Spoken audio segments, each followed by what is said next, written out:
The Black Talk Radio Network is made possible in part with help from the Black Talk Media Project, a North Carolina-based nonprofit engaged in the production and distribution of independent digital black media. Find out more by going to blacktalkradionetwork.com or blacktalkmediaproject.org and look for the menu tab, Crowdfunding Black Media. Black Talk Media Project, helping to provide you with new black media for the new millennium.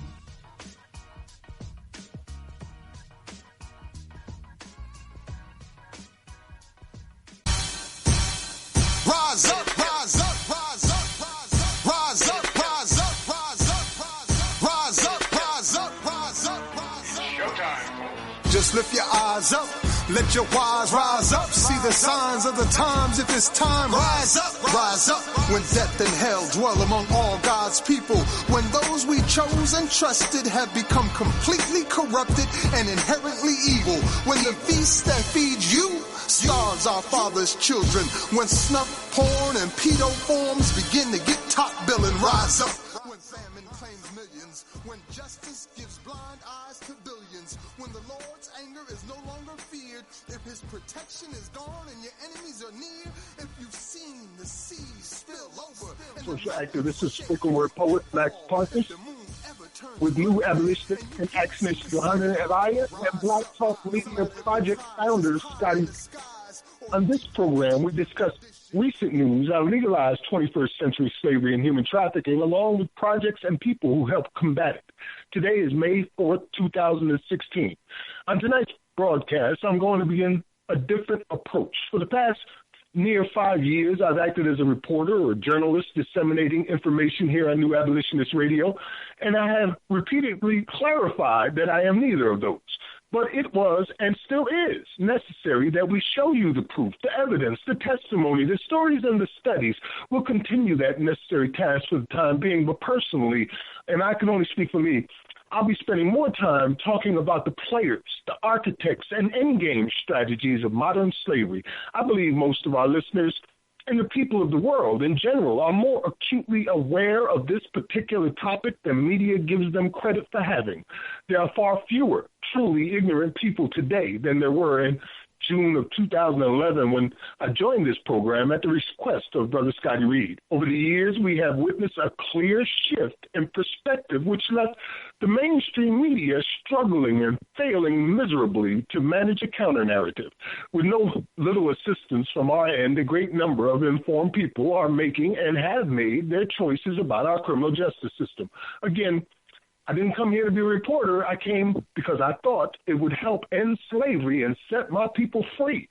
I must keep my eyes on that goal. With that said, we'll be playing 3 important and connected videos for you to hear and discuss. The first is Representative Bobby Rush talks to MSNBC's Cameron Hall about why he voted for the crime bill in 1994 and apologizes for his vote 22 years ago. We want you to hear what this man said in truth and honesty and absorb this information.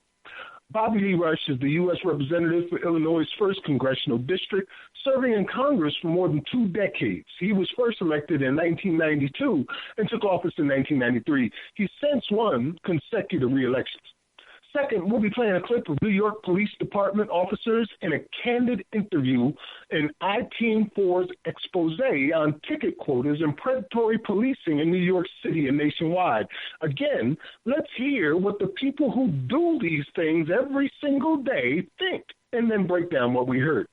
Third, we'll play a new report about a pastor's brush with death by police in Chicago and add our own commentary. We'll cover and share a number of critical stories throughout the broadcast. Be sure to invite others to tune in here at blacktalkradionetwork.com.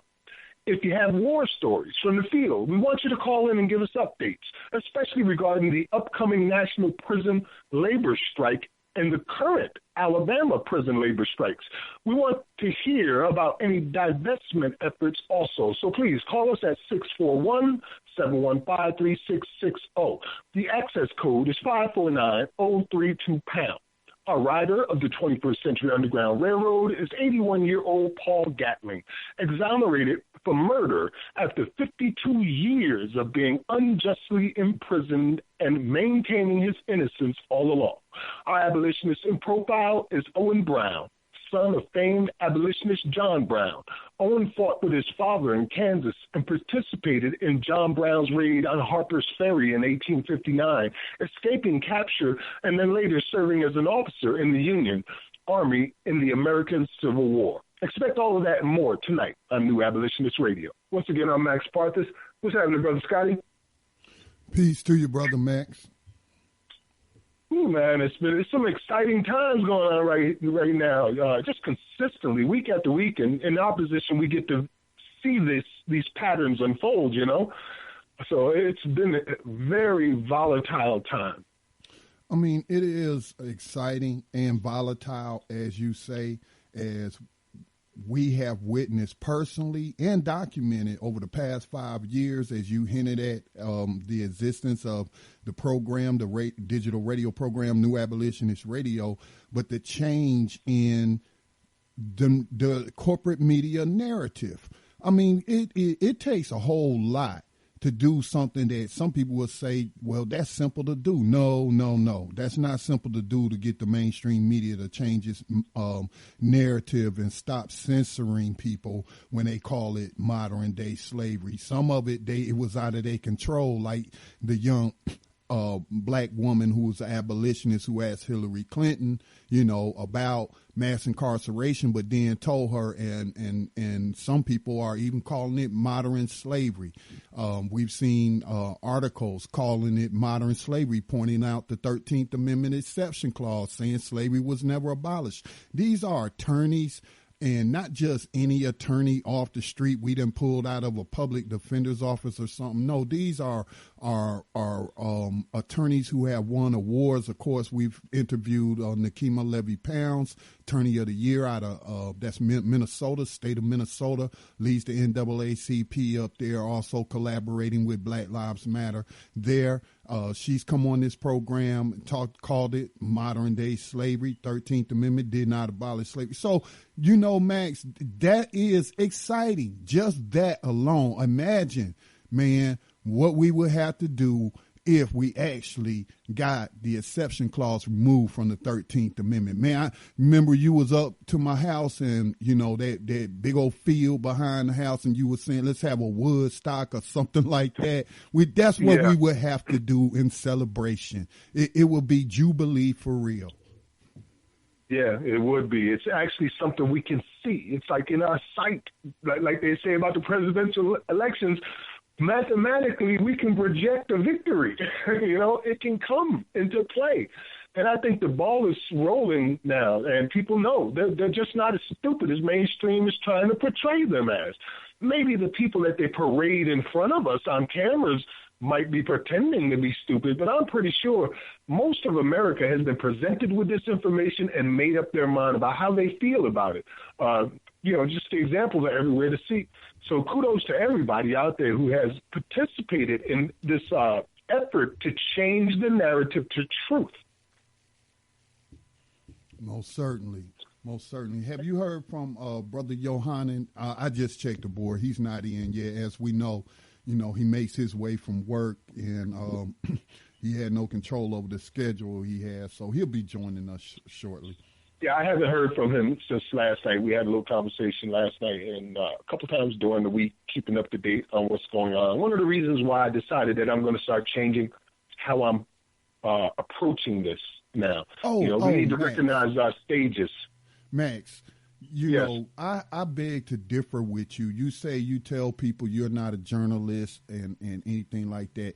You have been a journalist on this program, and although we're building upon the work of other journalists who have written articles and what have you, in different studies that come out being produced by whatever agency, whatever organization and whatnot, and we've been reporting on that for 5. So you are a reporter. You're just not a corporate. You're not just not a corporate shield, but you are a reporter. You are a publisher. You also, published the North Star. the digital abolitionist paper. You publish on Facebook media pages like New Abolitionist Radio, providing people with information. And right now I'm working on the monthly reports for the station and our social media accounts. But I mean, last month, the last month was April, so March reports, man, we reached over 500,000 people in that 1 month alone in March through social media. That's not even including, through the radio station and what have you. So I hate to break it to you, my friend, but you've been a journalist for the past 5 years. I just take one umbrella and put it over myself, and let's just say poet, because I'm a poet, and poets do have to be, to a degree, journalists and reporters, at least if they're speaking on something outside of themselves, which is what I do very often. Speak of things that are not about me. It's about other greater issues going on that need to be heard. So I guess I would just fall under the poet. As far as, formal training, I would fail every test probably, unless I just took to it naturally. But I've been involved in media now, particularly in radio, since 1995. I was just reminiscing on it earlier. My first broadcast was about Lawrence Myers being shot dead in Paterson, New Jersey, in the back of the head while laying face down the ground by a rookie policeman, and that was in 1995. And that was the first thing I talked about. And I've been talking about those stories ever since, for the past 21 years, on and off on different radio programs. So, I guess I got a little experience, but I'll probably fail any formal test. I had a conversation earlier this week that I wanted to share with you, Scotty, before we went into our first story. And I don't have all the proper details, but I'll be planning on getting them. As you know, this year, again, we're one of the sponsors of the National Week of Action Against Incarcerating Youth, right? Okay. And we'll be having them on as guests on May 18th. The week is from May 15th through May 22nd, where people across the nation will be participating in mass rallies, art presentations, you name it. And as sponsors, we'll be bringing them in as guests. One huge demonstration against modern day slavery, particularly in this case, the enslavement of children. Right. And which is why I am in agreement. Normally, I don't divide my efforts and focus on one particular part of slavery. But when it comes to kids, I will. Because, yes, let's go for the kids first if we can. Get them out. Stop that on them. But in regards to the conversation, it was a national conversation they were having, planning the events, which I was part of. So it was people from all over the country. And it just so happens that one of the people there is an educator who is also involved in the union, for the teachers' unions at a high level. And she's got an upcoming engagement before the union, from what I understand, where she gets to present ideas and speak. And I pointed out to her that the teachers' union, by reports we've been receiving now since 2013, have nearly $100 million collectively invested into the construction of private prisons through their pension and retirement funds. She had heard these things before, but never knew anybody that, put it as clearly or had the information available. And after telling her that, she simply said, could you give me the information? I'm going to have this meeting, and I will present it to them so we can divest. And I gave her the information. So potentially, Scotty, that's $90 million about to come up out of the prison industry's pocket. Hey. To them, it's not a whole lot, but to us, that's a lot. That's a battle. Again, this is war. Slavery is war. The first slaves were probably the victims or the prisoners of war. And they just kept them and turned them into slaves and whatnot, and I can't say that for certain, but I imagine a lot of people have been enslaved through warfare. And this has always been a continuous war. As we are going to honor Owen Brown later today as our, abolitionist in profile and what have you, certainly John Brown and the Brown boys understood that this was war, even though there was no declaration of war or anything like that by this government against another government. This was an internal war within the United States, and he helped push that. That whole entire family and their associates helped push that into the Civil War to end slavery on this country. Just unfortunately, probably due to illiteracy and what have you, and, just the pure sneakiness of slavers. And Lincoln, agreed to that exception clause in the 13th Amendment, thus nullifying, the great victory that was won by the troops in the field. Some great victories by the troops in the field. So these are battles. These are battles. All battles aren't violent and bloody. Sometimes, there are nonviolent things that do work, like divestment. That's how apartheid was brought down in South Africa. That is why people are using the BDS movement against, apartheid Israel. And so the same thing can be done here and has been done. These are nothing new, but there have been, like you stated earlier, tremendous gains. The students at Columbia University.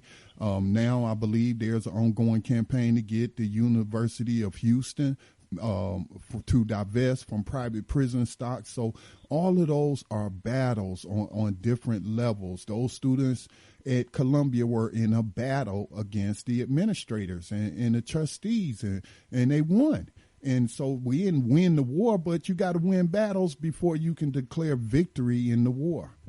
So great battle, Max. I hope you'll keep us updated. And this woman looks at this, and if she has any kind of conscience and she's against the enslavement of children, then I don't see how she can go through with that. So great job, Max. Well, thanks, brother. For me, I didn't think it was about me at all. I think it really was just the simple fact that I was in the right place at the right time with the right person, and I was willing to say something, and I said something that I knew about. Everybody's not willing to do that, Max. I know it's not about you. It's not about me. But we do have to, have to, for morale purposes, and I'm speaking from a military standpoint, being in the military 6 years,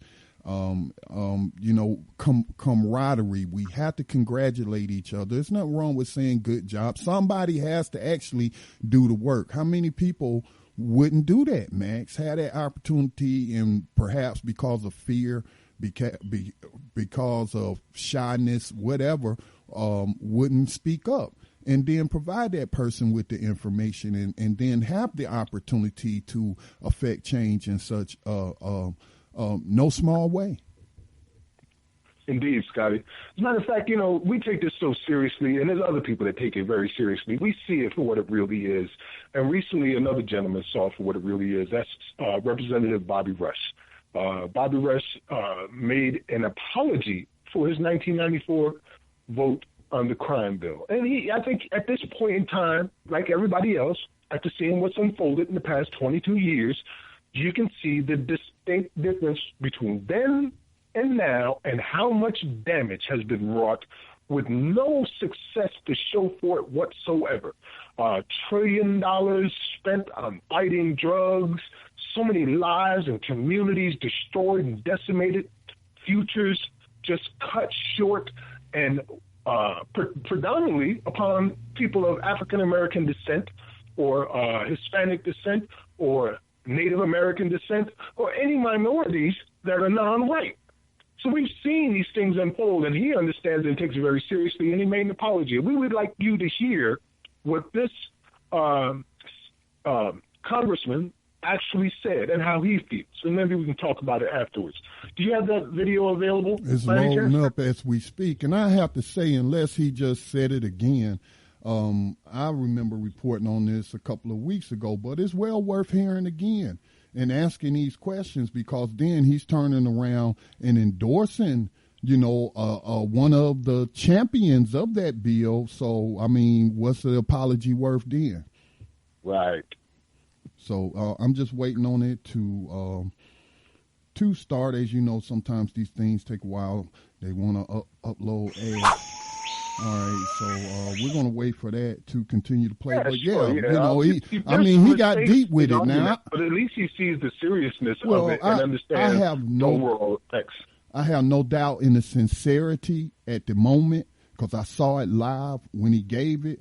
And, if you are an empathetic person or a feeling person, and, you can pick up that he was sincere in his apology. But again, let's talk. Let's talk about it. So here it is.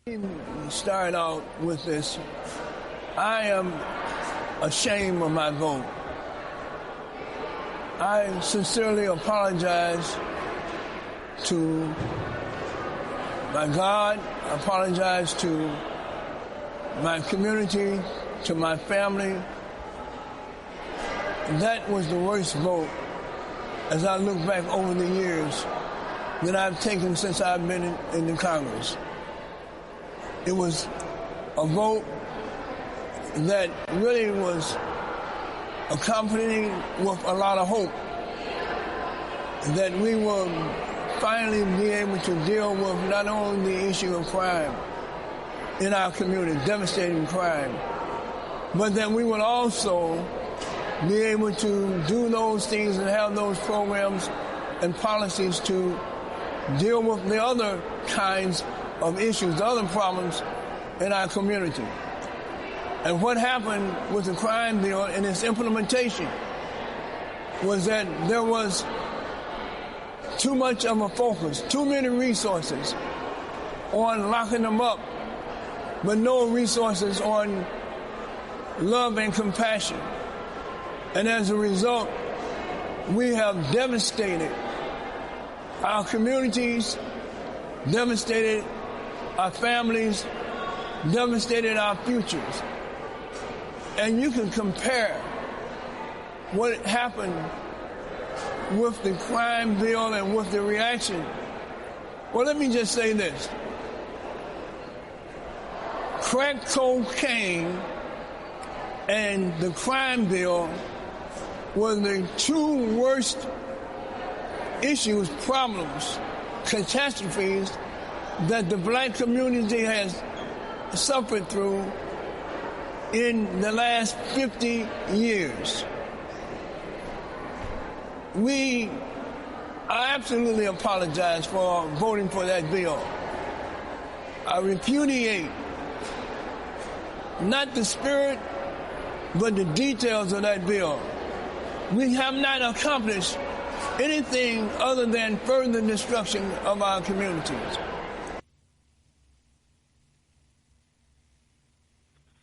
Man, Representative Bobby Rush making a heartfelt apology and clarifying why he made such an apology as that. I wrote down a couple of notes, some of the things that he did mention. Any comments? Anybody else? I can't recall anyone else giving such a heartfelt apology. I've heard defenses of it, as we saw, former CEO Bill Clinton get into a verbal disagreement with Black Lives Matter activists, social political activists, and he's talking about how he's proud of it, proud of what he did, and proud of his legacy and whatnot. Hillary Clinton has only sought to defend it. There again, where Bill Clinton apologized. All right. So Bill Clinton apologized. It wasn't, not heartfelt. I'm not even trying to compare him, his apology to Representative Rush. Again, I'm able to see the video. I do believe he sincerely sorry, for the outcome. And the key word he used was implementation. And see, maybe he didn't have ill intent or in his heart where he talked about, the spirit and whatnot. But the Republicans certainly did. Newt Gingrich certainly did, who has been advising Donald Trump. Their whole contract with America, Bill Clinton and the Clintons talked about, being tougher on crime than Republicans. So,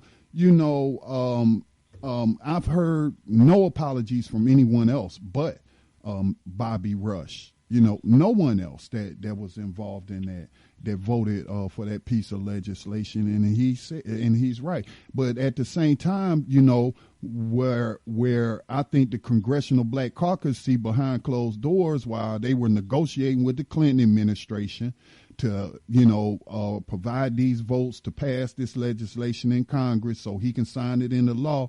The Democrats, the black congressional Democrats, were asking for resources, asking for money and what have you to be invested in our community. Same thing Bernie Sanders talking about today.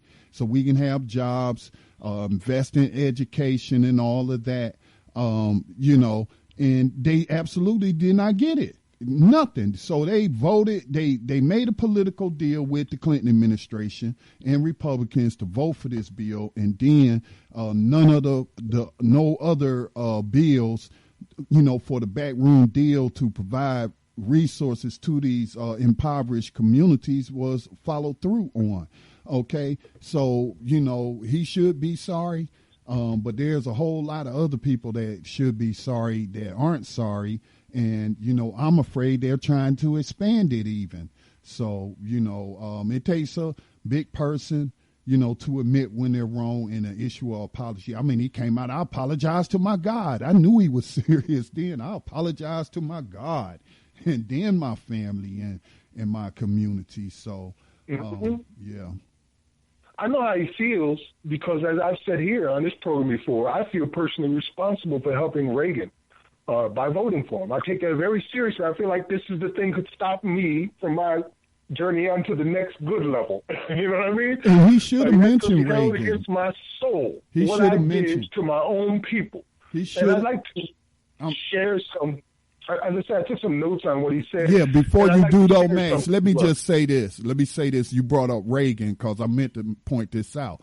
Representative Bobby Rush mentioned the crack cocaine. Now we know who brought the crack cocaine into the community, as you hinted to, at Reagan. And nobody's addressing that. Nobody went to jail. Nobody went to prison. This led to all kind of murder. This was engineered social genocide. And they, reparations, we talk about reparations for slavery. All of this is a part of slavery, modern day slavery. Bring in the crack, put them in the prison, let them kill each other. But if we put them, put future generations in prison and keep them there longer, we can make a whole lot of money, and it's in the billions annually now. They created a self-organizing system that would have perpetual energy and provide perpetual economic benefits for those who have to tend to this system. Representative Rush, when he said regarding he's not arguing with the details, but the spirit of it, it struck me as profound that he was echoing the words of Frederick Douglass, who said in 1888, in his denouncement of the emancipation as a stupendous fraud, he said, "I admit that the Negro, and especially the plantation Negro, the tiller of the soil, has made little progress from barbarism to civilization, and that he is in deplorable condition since his emancipation, that he is worse off in many respects than when he was a slave. I am compelled to admit, but I contend that the fault is not his, but that of his heartless accusers. He is the victim of a cunningly devised swindle, one which paralyzes his energies, suppresses his ambitions, and blasts all his hopes. And although he is nominally free, he is actually a slave. I here and now denounce this so-called emancipation as a stupendous fraud, a fraud upon him, a fraud upon the world. It was not meant so by Abraham Lincoln. It was not meant so by the Republican Party, but whether meant so or not, it is practically a lie, keeping the word of the promise to the ear and breaking it to the heart." And that's, I think, what he was feeling right there, because he understood what he had helped to put into play. He started out with saying he was ashamed. That's a very strong word, and you don't say that unless you mean it. He was ashamed of his vote. And he, as you pointed out, he wanted to apologize to his God, to his community, and to his family. Because you got to explain to your children the reason this is going on, because I helped make it that way. I was here when it first started, and I said, go on, okay, I agree, for whatever the reasons may be. And here we are, 2 decades later, as it said, and we can see all these things. He also pointed out a combination of crack and the crime bills. Well, you mentioned the Reagan aspect of crack, and we already know that Nixon started the war on drugs, particularly to incarcerate black people. So we already got that information. But the crime bill itself, around the 95 time, or 94, 98, that time when Representative Rush was voting it in and what was going on, was deeply involved with a company called Wackenhut Corporation, started in 1954 by George Wackenhut. This is a man who was a right-wing extremist and who had obtained upwards of 47 million dossiers on American citizens. They say at certain points that Wackenhut was the government, because when the crime bill went through, 3/4 of their contracts, as much as $600 million, was from government. And much of the rest was from outside sources directly related to the government while President Clinton was in office. Within 4 short years of Wackenhut Corrections being launched as an IPO, their stock value increased 10 times. 10 freaking times in 4 short years, like it was Microsoft. Now here we are in 2016, and we've been discovering more and more about this company that grew from those seeds in the 90s. And now they're a global entity, the second largest private employer in the entire world, the third largest private corporation in the entire world, with a standing army of 8,000 men and 30,000 armed men ready at a moment's notice.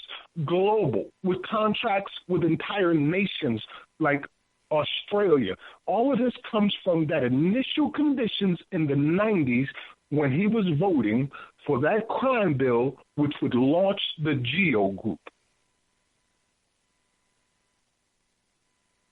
Well, that's a short history lesson. We've been providing information on all of that. I know it sounds conspiratorial, but after all these years, I want to know who was doing these things, it is conspiratorial. Who started it. It is conspiratorial. I mean, what's this deal about conspiracies when every day in the court in America, well, Monday through Fridays, because they take the weekends off sometimes, they charge people with conspiracies to commit crimes. These people conspire. I mean, even with the Wall Street trading and the insider trading. So, when people try to say, oh, these are crazy conspiracy theories without even checking the documentation in the footnotes and what have you, then all they're trying to do is to discredit people. And, we can't allow them to do that. We can't allow them to stop us from telling the truth. So I don't even pay them people no mind. Understood, Scotty. Understood. There's an article that I'll share on New Abolitionist Radio, which goes into the history of George Wackenhut, Wackenhut Industries, and then eventually into Wackenhut Corrections. Well, you can follow that from there in the GEO Group. But you know who was the money behind them originally? It's said that the number one institutional stockholder is Britain's Barclays Global Investors International, a key member of the Committee of 300.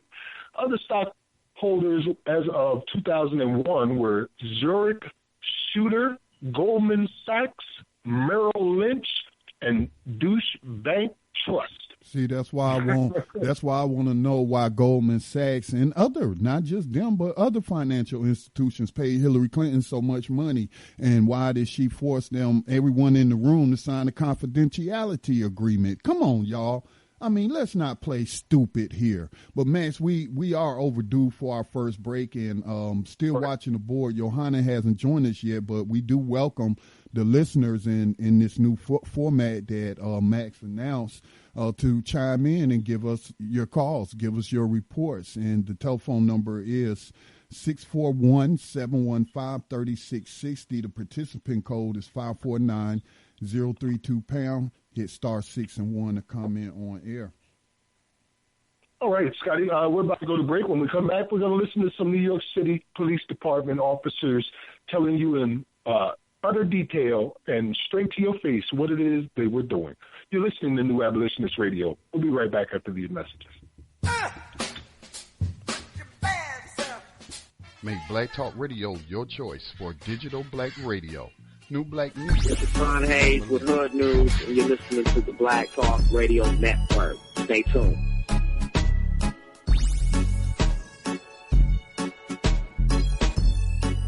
Sincere inquiry. Cleanup hitter.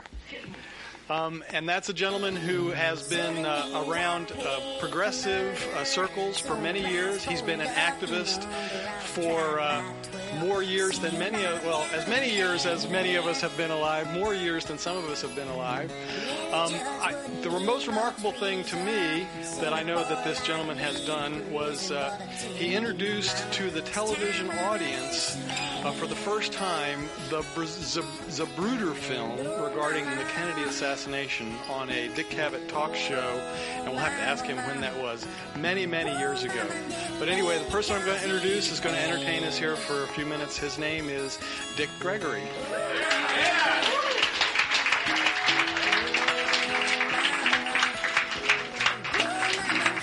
Dick Gregory, come on out.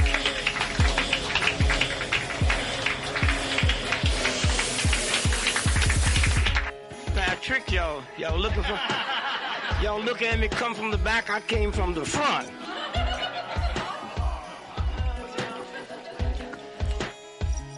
I listened to you this morning, sister, and thought about had it not been for the civil rights movement that liberated all of us, you wouldn't have had this space. And when you think about how this system has messed up our mind, how many PhDs you got? I look at my mother. What a lady. Worked 2 jobs all year because she had 6 children. So we could have Christmas. Christmas. You know how ignorant you got to be to work your butt off? Not for your children to go to college, because that wasn't even in our mentality. For Santa Claus. And when that black woman worked her butt off, she tell me a white man bought this. Y'all don't even know who we are. Think about that. You man, a Jew being dumb enough to say Hitler and the Nazis brought you these toys? Huh? And that's the big problem. We know all of it. That's why I didn't have to do too much to move over into this. I lived around nothing but black folk. I didn't see. I'm 81 years old. We didn't have TV then. Wasn't even invented. Radio. You know how dumb you got to be to listen to a tap dancer on the radio?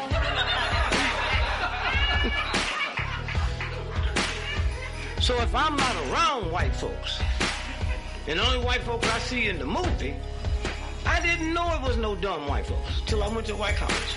I didn't know it was no ugly white folks till I went to white college.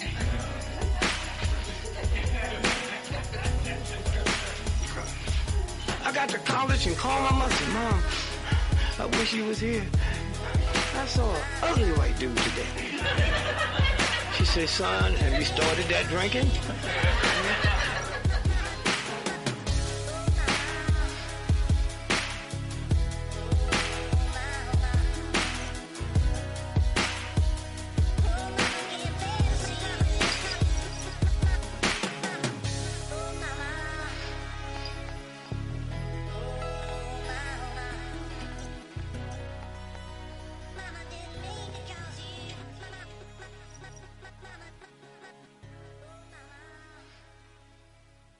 Peace and welcome back to New Abolitionist Radio.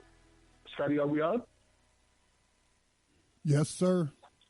All right. What we're going to do next is go into this NYPD clip from the I-Team report, an expose on what's going on with the New York City Police Department.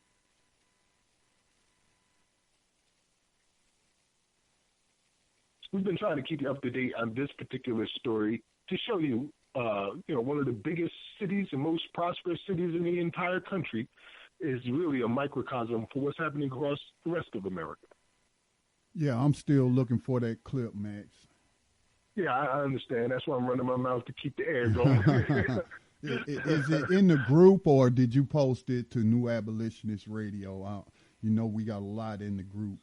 Let me see. Yeah, that was one of the reasons why I said I need to change my perspective. All right, I found it. Here we go. All right.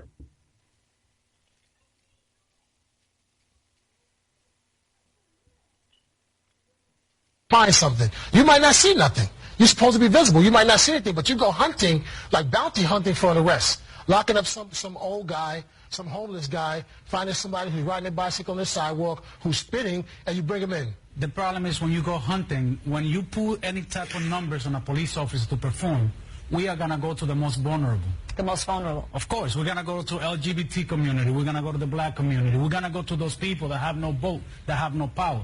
If we start doing what we're doing in Midtown Manhattan, a phone call to the mayor's office is going to be made. That's going to be the end of it. We're the predators, they're the prey. The worst thing you can have is a police officer that needs an arrest for the month. So you're all minorities. How does that make you feel?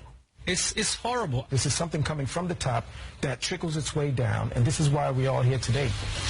We first interviewed Officer Edwin Raymond last month. He says he's been recording conversations with NYPD officials for the past 2 years in an effort to prove alleged quotas and retaliation against cops who don't rack up numbers. They're breaking the law. Raymond's claims elicited this expletive from the police commissioner. Bullshit is my response to that. The commissioner insists his policies are focused on the quality of arrests and summonses, not the quantity. The officer's attorney. Is the commissioner lying? Yes. Commissioner Bratton is lying. How can you prove this? I can prove it with testimony, with recordings, with documents. All they want us to do is go out there and lock them up. They told us it's easier to get numbers out here because you work in this type of community. Are you arresting for stuff that you shouldn't be arresting for? Well, that's why we're here. We don't do it. We refuse, and because of that, we are retaliated against. Because you're not harassing people, you're being punished.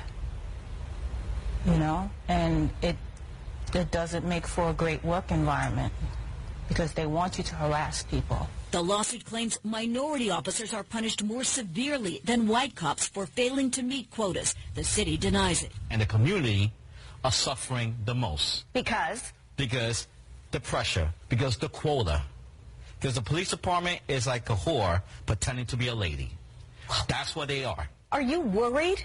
You know, this is a big step to come forward like this. It's not easy. It's not easy. We are the enemies. We are the people that nobody talks to. The culture of the department, we are the rats. That's how they call us. We are the rats that speak out. It takes a lot of guts from a rat to stand where we stand, knowing that our career are basically over the second we speak against such a mafia. Because the police department is a mafia. It's a big organized mafia. Again, the police commissioner declined to go on camera to address the allegations. The city has asked a judge to dismiss portions of the lawsuit, claiming the officers haven't begun to prove a case. All right, Scotty, we're not going to spend a lot of time on this because we've played this for you before. Well, I want you to hear this in preparation, really, for what you're going to hear next. What you hear next, coming up after this, is a woman who has to deal with them fulfilling quotas in Chicago. And this is happening all across America. And they told you, by the way, Scotty, I put it up on New Abolitionist Radio's main page so you can get it easily and get it prepared. But these police told you in those certain terms what they are, what they're doing. And we've expressed to you and explained to you how if you give police quotas, they're going to fill those quotas, which makes it look like you need what? More police. And more police will continue to fill mandatory quotas endlessly until you're all out of people to arrest. This is why they have places like these $1 million blocks in Manhattan. Got them all set there, Scotty? Yes, sir. All right. Now, this comes from Chicago. This is your quotas in action.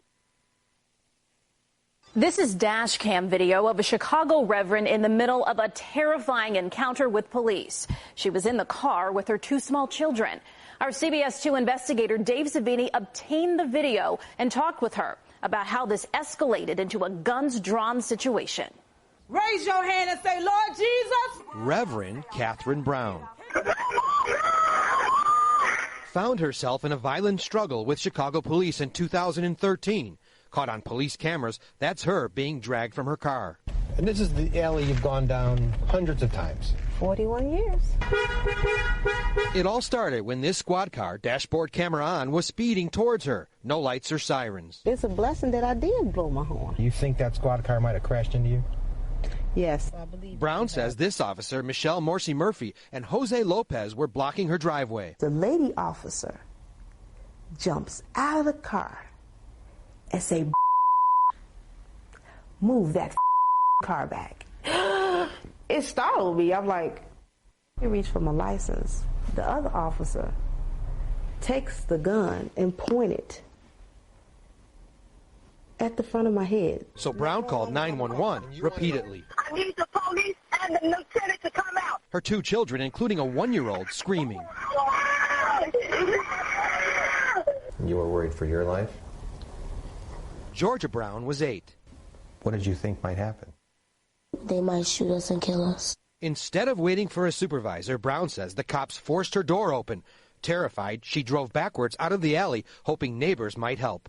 Now she chasing me with the car, and I come to a complete stop. And then she takes the car, rams it into me. Remember, her children were in the car. Brown starts screaming for witnesses. Morsi Murphy pepper sprays her. It hits her baby, too. That's Officer Lopez laughing. Then Morsi Murphy gets on top of a parked car and draws her gun. Another officer strikes Brown's car with a metal wand. Brown is taken down. Beat me down to my underwear. Tore my skirt off of me. And while you're on the ground right now, what's happening? They beating me with the sticks and hitting me with their boots in my head. She was scared to death. Attorney Ed Fox represents Brown against the officers who've racked up many other complaints. The Citizens Police Data Project shows Morsi Murphy with 19 complaints, 21 for Lopez. And when you have that many complaints, it should alert the police department something's wrong.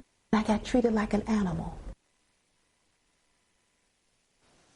Brown, who was unarmed, was charged with attempted murder because Morsi Murphy claimed Brown dragged her.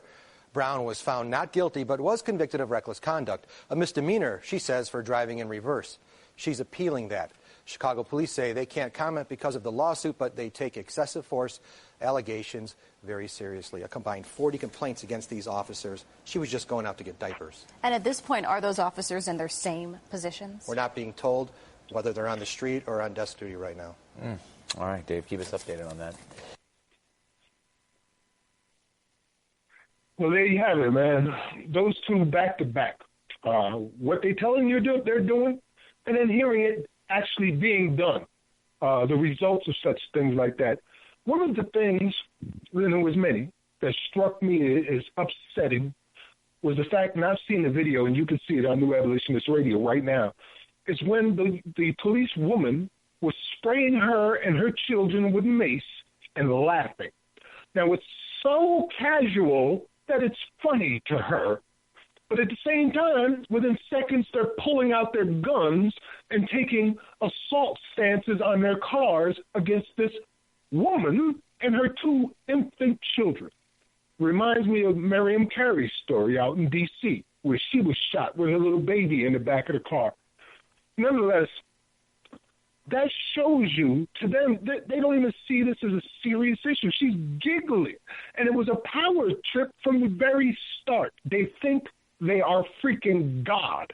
They think they can do anything, say anything that they want to, and get away with it, because what do you have left to do?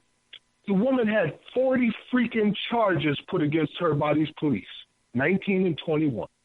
40 freaking charges, and each one of them results in fines and fees and jail time, if not prison time. This is criminal on a level that is unimaginable for most, and it's happening in every city across America right now.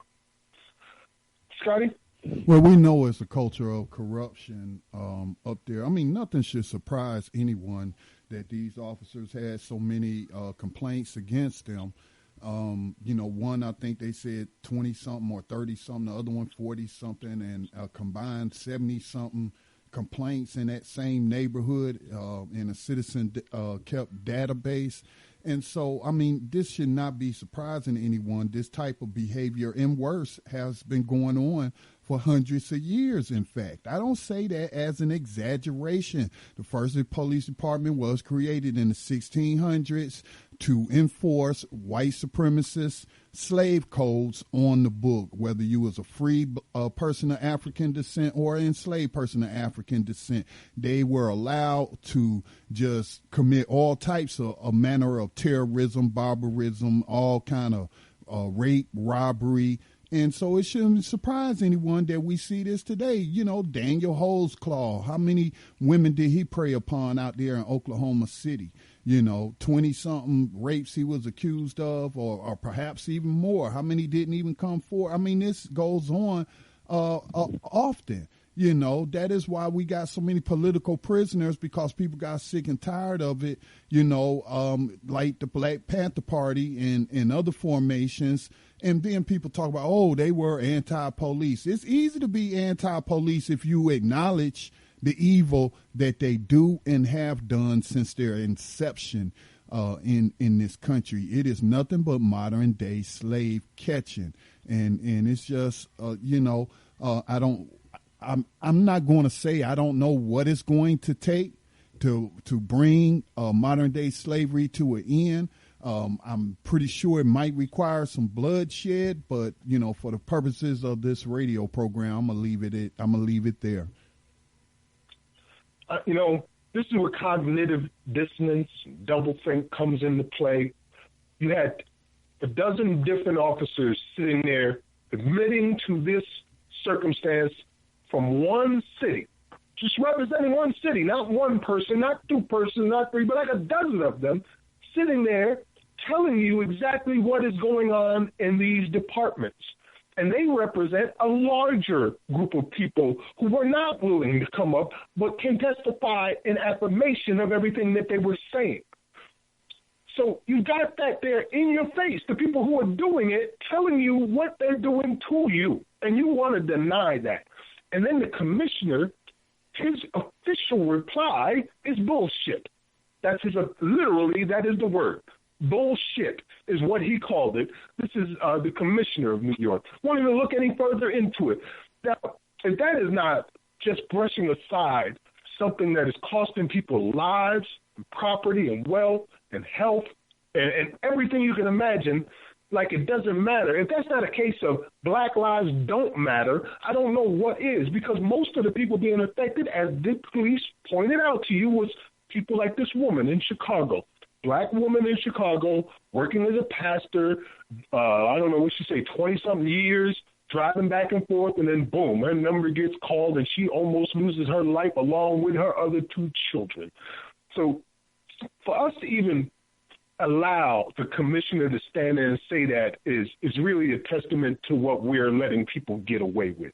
It's just it's a shame that we have to even have a radio show like this where we got to explain these things to you because you can't see them your own self.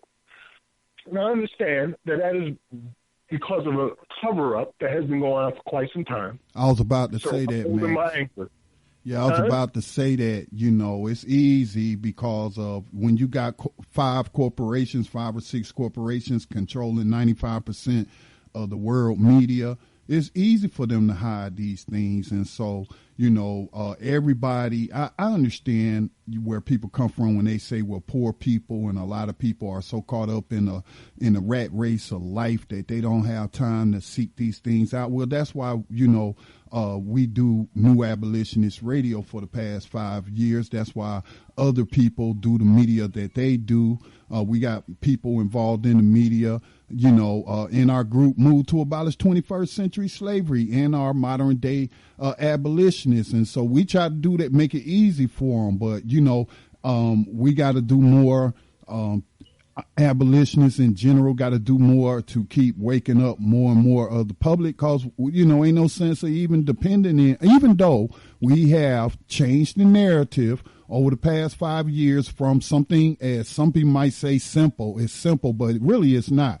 From changing the narrative from mass incarceration to modern slavery. So, you know, we're doing the best that we can, but, you know, we can always have room for improvement and do better. And just keep it up, man. But I'm like you, Max. I want slavery to be over yesterday. Amen, brother. Amen. You know, and we're showing the roots and how these things came to be and how this system, you know, was put into place. And, you know, again, going back to the 94 crime bill, they made a lot of promises. You know, they was going to be tough on crime because crime was so high, which is a lie in itself. At the time, crime was on the decline. So they were going to be tough on crime, get rid of all these crackheads and violent offenders, particularly because of the polyclass incident, which had nothing to do with Black America. We've even shown you how the first person arrested under these new laws was a homeless Black man for stealing a radio who went to prison for life, third strike for stealing a radio. Now, during these processes, they made a lot of promises. They promised that they would have crime prevention, education programs, welfare programs, housing programs, things that would come into play to prevent crime from happening in the first place, to help people get out of poverty and stuff like that. And they also promised after people were incarcerated, they would have assistance coming out as well, where, you know, they would help them get housing, help them to get jobs, help them to get training. But the only thing they did was keep the lock 'em up part. The rest of it, they gutted. You never saw any of that. You never saw the prevention programs and the money for that. As a matter of fact, the reverse occurred, as we reported here, where now you have states like Louisiana who can't even afford to give you a free lawyer. They can't even give you a court-appointed lawyer. They don't have enough money. And that's a constitutional right. That's a constitutional right. They shouldn't even have a choice. That's a constitutional right. But let's see what U.S. Attorney Loretta Lynch do. You know, let's see what the federal government do. Because oftentimes during the period they call so-called Jim Crow, the federal government was ignoring all of these violations, and they continue to do so, in my opinion. You know, they investigate here or there, but as we reported on this program, like in 96% of the cases of police brutality, the cops are found to never have done anything wrong. This is at the Justice Department, so I don't put my faith in any part of the system, but at the same time, you know, we got to keep putting pressure on the system and exposing these discrepancies. Yes, because, you know, they took away those programs that were supposed to balance that all out. That was the selling story, you know what I mean? Yeah, they did the exact opposite. That became an economic boom, for particularly for people who had lost their jobs when they started outsourcing factory work. So these middle-class families suddenly found themselves as prison guards and probation officers and police and anything you could do that has to do with the prison industry. So they had come to a point where entire cities and states were literally running on prison industry money. Like South Carolina's number one industry is prison. Out in Colorado, the top thing, prison. Again, it's state after state. Georgia, prison. Right, man. But, I mean, this was deliberate. As I've heard some of these politicians, you know, like Hillary Clinton say, a lot of unintended consequences have happened. No, this was totally intended. These are intended consequences, because all the things that you named in the crime bill that was supposed to help prevent crime, like providing, you know, educational resources, providing housing, providing, you know, a stable social safety net, a jobs program and all of that, investment in the community, they turned around and did the opposite, followed it up with the welfare reform bill, which cut public housing, banned felons out of, you know, people labeled with felonies, whether they've been in prison or not, but labeled with felonies, banning them from the public housing. And yet these people can still work and pay taxes that, you know, pay for the public housing, but they can't stay there. So, you know, they set up that mousetrap, man. You know, Hillary Clinton, Bill Clinton, Newt Gingrich and the Republicans, they didn't start this, you know, but, you know, I had to point at them and say, man, they did the most damage as of late. I mean, they really did a number, man.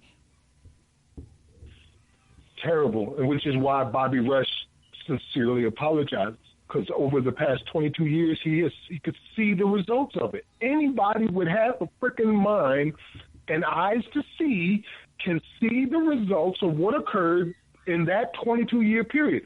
We're not going to just say the whole 45-year period, because over the course of time since the initial war on drugs, it's even a lot worse. But in the 90s period, that is when you see that spike go up 800%. Boom, straight up. And we know the players. We know who is involved in it. One of them is running for president right now. And what's the trip is there wasn't a spike in crime. And even though they have been starving certain communities, been starving them for hundreds of years, really, man, starving them of any kind of federal resources, any kind of return on any taxes that they're paying. Crime rate still went down, but that ain't the media narrative that you get. The crime rate has steadily been going down while the number of incarcerations, aka enslavements, have been going up. The data is right there, people. I ain't trying to pull the wool over your eyes. I ain't trying to hoodwink you or anything like that. The data is there for whoever will look at it. It's easily available. And it's double damning because not only have the crime rates been going down, but in black communities in particular, the crime rates have been going down. Yeah, the increases have been on non-violent, victimless crimes. You know, things like locking up people for using cannabis and you know. So anyway, but yeah, man, we're at the top of the hour. Time for our next break. Do want to invite any listeners to chime in if they choose. That phone number is 641-715-3660. The participant code is 549032#. Hit *6 and 1 to comment on air. Indeed. You're listening to New Abolitionist Radio here with Scotty Reed and Max Pontus. We're expecting Yohanan Eliah to arrive shortly from his corporate, and we'll be right back after these messages. Take the meanest, most restless nigga. Strip him of his clothes in front of the remaining male niggas, female niggas, and nigger infants. Tar and feather him. Tie each leg to a horse facing in opposite direction, set him on fire, and beat both horses until they tear him apart in front of the male, female, and nigger infants. Bullwhip and beat the remaining nigger males within an inch of their life. Do not kill them, but put the fear of God in them, for they can be useful for future breeding. Anybody know who Willie Lynch was? Anybody? Raise your hand. No one? He was a vicious slave owner in the West Indies. The slave masters in the colony of Virginia were having trouble controlling their slaves, so they sent for Mr. Lynch to teach them his methods.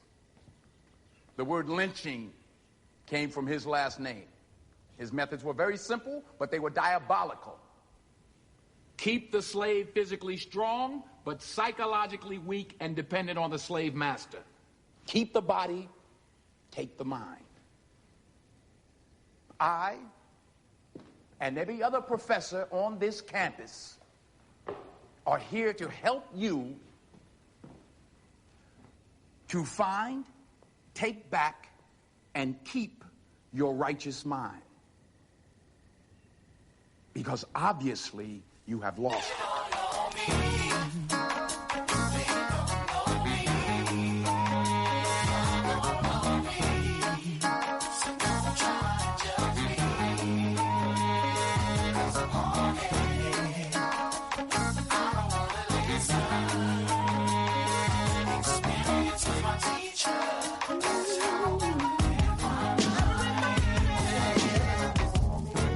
And they keep yelling out that we Egyptologists, like this is some type of religion.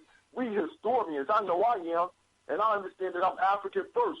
So I'm more than happy to be an African historian because all our shit is right there, still living. And I want you, and nobody can prove anything other than that. The only people who thought that said he didn't win had to be a sucker-ass nigga who wants some motherfucking 1, 2, 3 freestyle fanatic.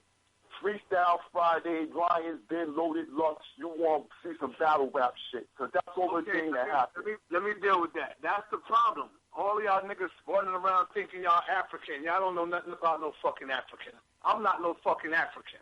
Number one. That's Sarnetta talking. That's Sarnetta. Yeah, this Sarnetta talking. I'm not no fucking... Y'all listen to this nigga? None of you niggas know nothing about Africa. Let me finish talking. You are tuned in to the Black Talk Radio Network. For podcasts and live program scheduling, visit us on the web at blacktalkradionetwork.com.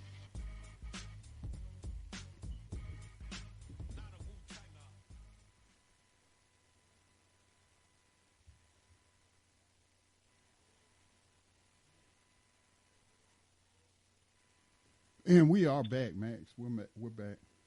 I think you might have me mute, brother. Okay. Yeah. Hey, apologies for that clip. That's a mixtape. clip, and I obviously didn't listen to it all the way through, but let me just comment on what we just heard there. That's the so-called conscious community. And there is like a little soap opera series. It escapes me now. That's published on Facebook, where it's, talking about days of our lives or something in the conscious community. And it just showed these brothers just arguing with each other about stuff that don't even matter. They ain't even dealing with modern day slavery. All of that talk, all of that African, non-African, whatever, it don't matter. If you living anywhere on this planet, you subject to modern day slavery. Let's not forget G4S, the British enslaver company, is the #1 employer in Africa. That's right. #1 employer in the entire continent of Africa, the freaking prison company. That right there ought to make you smack yourself. Well, we're fighting. We're fighting collectively and individually. Everybody is doing what they can. But it's not just us on outside fighting. It's those people who are unjustly incarcerated who can, must, and will fight for their own freedom. And they're doing that right now. And there has been a number of attacks upon them and what they're trying to accomplish. We all know that, for instance, the Free Alabama movement out in Alabama represents a prisoner base that is sitting in prisons with 200% capacity filled. You got twice as many men in each prison as the prisons were built to hold. And your answer, instead of trying to free anyone, is to get $800 million to build more prisons. So you can put more people into them. We know they're using the Free Alabama movement or the Alabama prisoners for prison slave labor, which is directly resulting in them having contracts, I believe, with McDonald's, the fast food restaurant McDonald's, and making components to McDonald's services.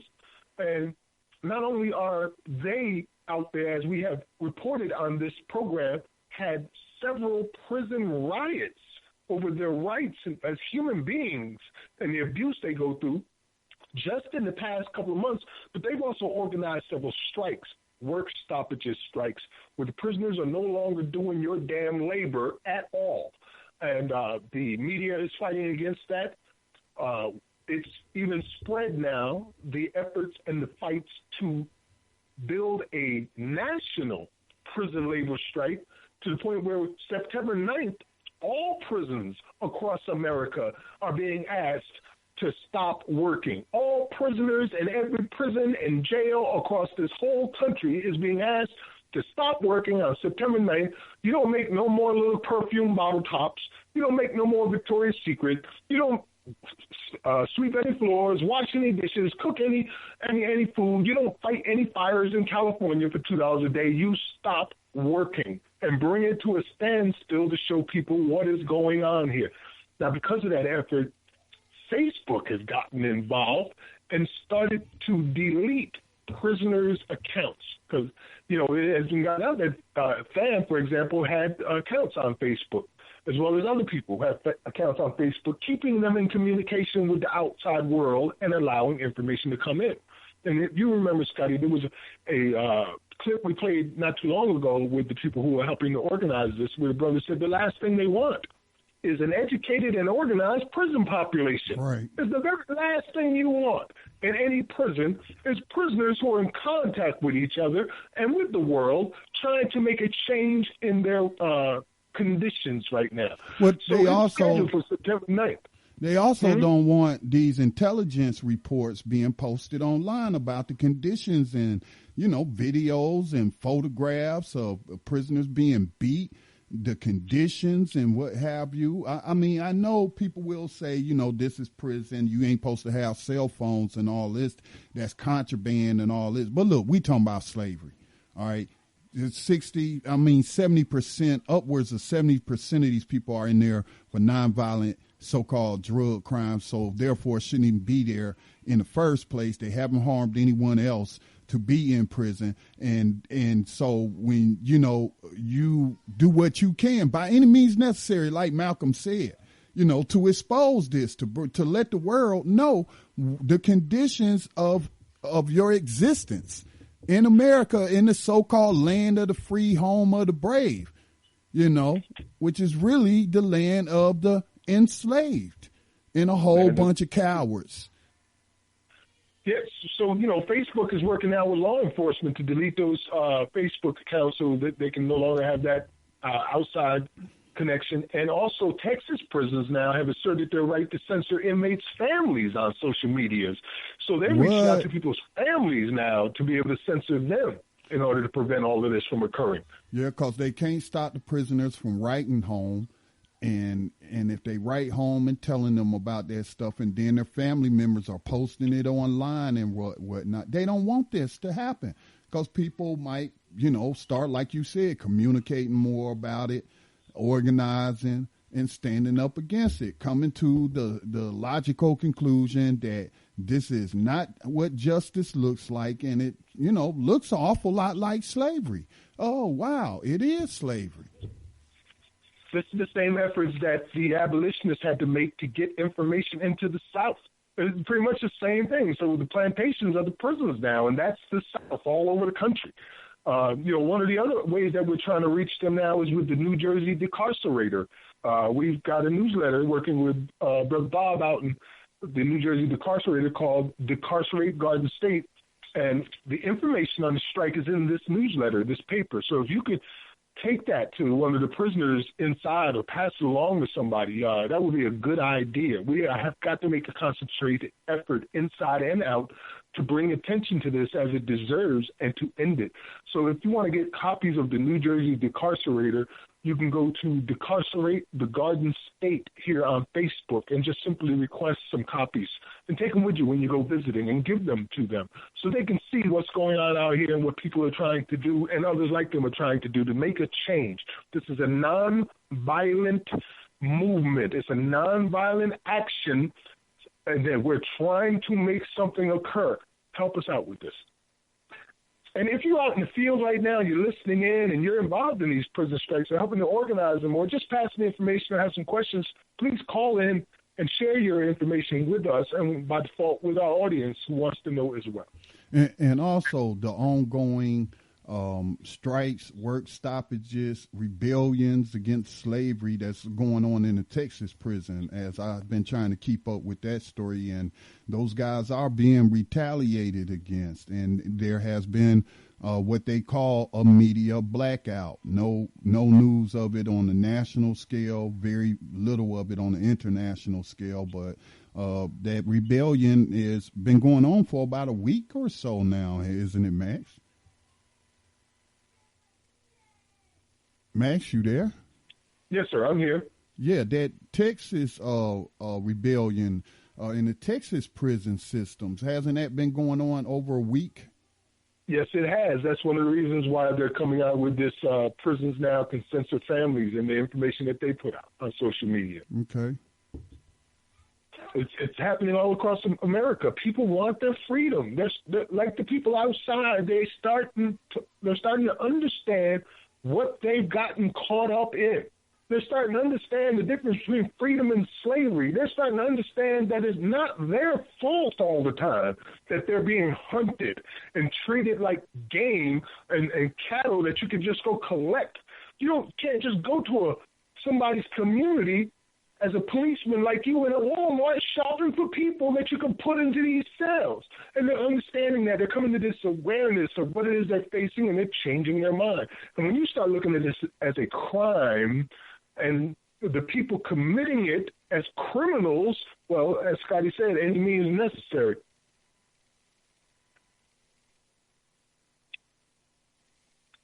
I'm just saying we need to support these prison work stoppages, the nonviolent actions that can make a big difference. We just came out of massive hunger strikes that brought quite a bit of attention to this situation.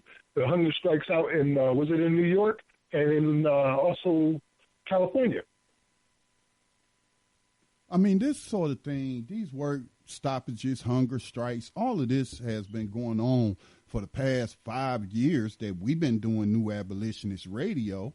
You know, I only really became aware of just how many in the problems of the system and until, you know, we start doing this program 5 years ago, man. So this isn't like anything new, but the masses of the people. What we need is more organization among the prisoner families. If you got a family member enslaved,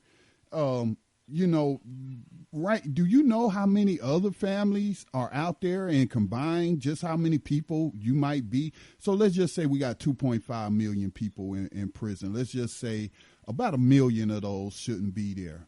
All right. Or maybe 1,250,000 shouldn't be there. So each one, let's just assume each one of those persons at least got a mother. They might have a father. They might have a daughter. They might have a son. So, they got cousins, they got uncles, they got aunts. Man, that's a huge population right there that should be abolitionists today, man. And if we could organize more of them, I think, that we will really start seeing, major strides being made and winning more and more battles in this long war.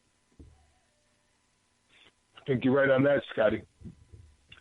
I want to give a couple of shout-outs to some people that are doing the right thing, in addition to the New York Police Department policemen who came on the I-Teams report, which you heard earlier.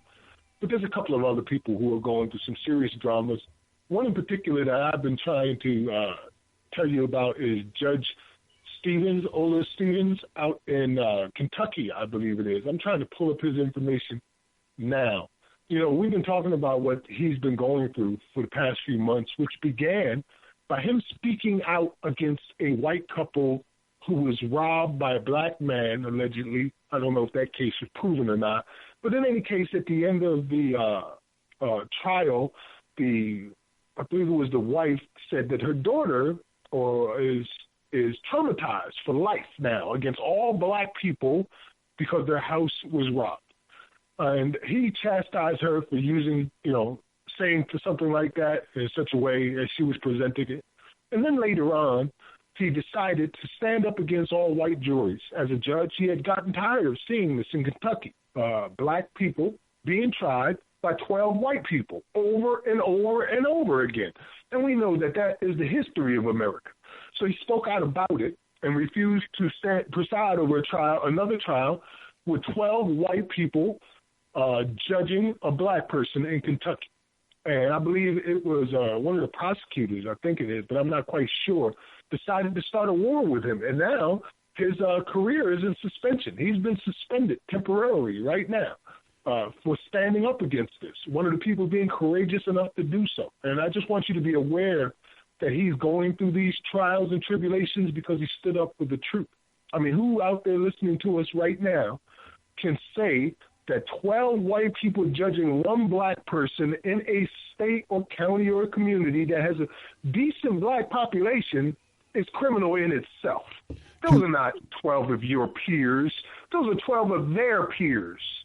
Kentucky also has the distinction to being a slave-holding state that never left the Union and were allowed to continue to practice slavery throughout the Civil War. The Emancipation Proclamation did not apply to slave-holding territories and states that were not in rebellion. So Kentucky has that distinction. And then in related news on Black Talk Radio Network, you'll find an article that was published a couple of hours ago. I'm trying to say, I'm kind of tongue-tied as I look for it. Bill Clinton needs some chicken with that hot sauce. As you know, Hillary Clinton went on whatever that show is in NYC, New York City, the hip-hop show, talk show and what have you, and Hillary Clinton was proclaiming that she carried hot sauce around in her bag, and many people were saying that's a reference to Beyonce and all of that. And so, it's not the first time she's pandered like that, but Bill Clinton was passing out chicken yesterday at a restaurant in Louisville, Kentucky. He was passing out them HRC meal deals and what have you. And I was like, wow, man, really, really, really. Oh, my God. But guess what? Every He time I wasn't hear speaking. about something else they're doing, in my mind, I'm thinking they should be in prison. Why are they in the streets doing anything? Yeah, but Max, you can be sure at these rallies that they having in Kentucky that Clinton and them will not bring up Judge Stevenson's name, will they? How much you want to bet his name don't get mentioned? Oh, no, it won't get mentioned, and at least not in any kind of defense of what he's doing. They won't even accept publicly the fact that what he's doing is right, and it is right. As a judge, you have discretion, just like you have discretion as a policeman and a lawyer or whatever, to say, no, I'm not going to do that. I simply am not going to do that, period. End of conversation. And you doing it over and over again, or allowing the guy next to me who will take the raise you'll give him to do it, the opportunity to do so is a crime in itself, and it needs to end. This all-white jury stuff is crazy. It's just outrageous. In today's civilization, for us to stand there and think that that's okay. Well, the other story was another cop, too, that I wanted to share about. And this is a brother. The story came out January 15, 2015, and he's going through some serious issues right now. And it comes from Countercurrent News. I'm going to read some of it to you. It says, we're all the good cops. Critics in police brutality and abuse of power often wonder this, sometimes loud, often on social media, but there is an answer to that question. It's not purely rhetorical. The good cops are driven out of work by the bad cops. Far from being a few bad apples, Detective Joseph Crystal of the Baltimore Police Department said that he was targeted by other officers for trying to root out corruption. If you snitch, your career is done, one officer told him. He eventually became public enemy number one inside the Baltimore Police Department. But before that, he was considered a rising star of law enforcement. Crystal was the son of two New York Police Department cops and was in charge of his police academy cadet class from the start. With only 2 years on the force, he was promoted to detective. Now, that is a rising star. Being a cop was all I ever wanted to do, he explained, the dream come true. But all of that changed after he came forward to report the 2011 beating of a drug suspect by another officer. His testimony helped to secure convictions against the officer who beat the suspect and the sergeant who helped. But Crystal says there were systemic patterns of abuse. I never imagined I'm doing the right thing as a cop would cost me so much, Crystal told reporters from the Daily News. Now, Crystal's suing the Baltimore Police Department for failing to protect him from retaliation after he outed the bad cops in his department. You can find that story on New Abolitionist Radio with his own words.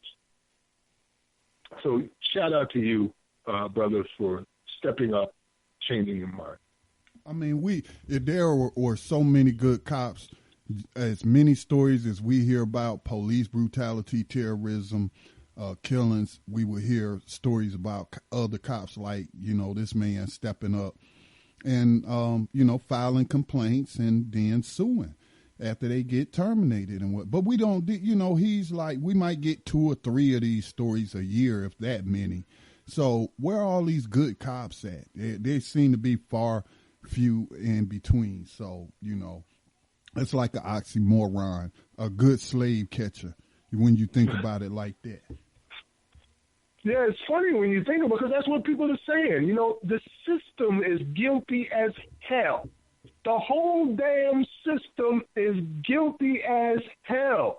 So how can you claim as one individual that you're good inside a bad system?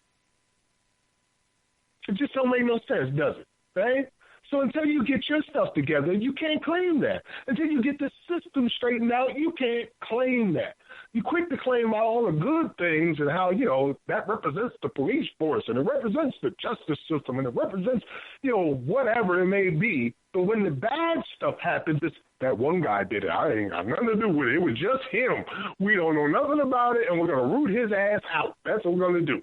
It's suddenly you're separated. See, the narratives are just being uncovered, and we see you for what you are. Well, we're coming up close to our last half hour of the program, where we'll be giving you our abolitionist in profile and also our 21st century rider of the Underground Railroad. This story, too, is pretty intense. Brother in prison for 52 freaking years. 52 years. And I just want to make sure that, you know, I recognize the efforts of everybody out there trying to get people free from these jail cells, whether it be the Innocence Projects or even brothers just like Darrell Paget, who we spoke of before, who got himself out by studying law and then spent time trying to get other brothers out. So shout out to y'all who are truly the conductors of the Underground Railroad in the 21st century. You're bringing people to freedom one way or another. Hell, I'm probably likely to say thank you to the people who are helping others escape, too, like literal escapes, you know? What did Frederick Douglass say? I congratulate you on your immigration scheme. Hey, I was just informed Yohanan is unable to join us tonight, so I'm sure he wishes he were here, and he'll be back next week. Yeah, we certainly miss his voice here tonight. Yohanan is a very wise individual with a lot of passion, and his voice is certainly missed tonight. I'm sure we'll have him next week. I do want to give a heads up, too. May 18th, we're going to be bringing in guests from the National Week Against Incarcerating Youth, who will be speaking about the events and the projects that they've got going on and what they're doing to prevent youth incarceration and get people out. So they'll be on here May 18th. Make sure you are participating somehow or another in that National Week to end incarcerating youth. Scotty, anything on your agenda that you want to cover before the final segments come in tonight?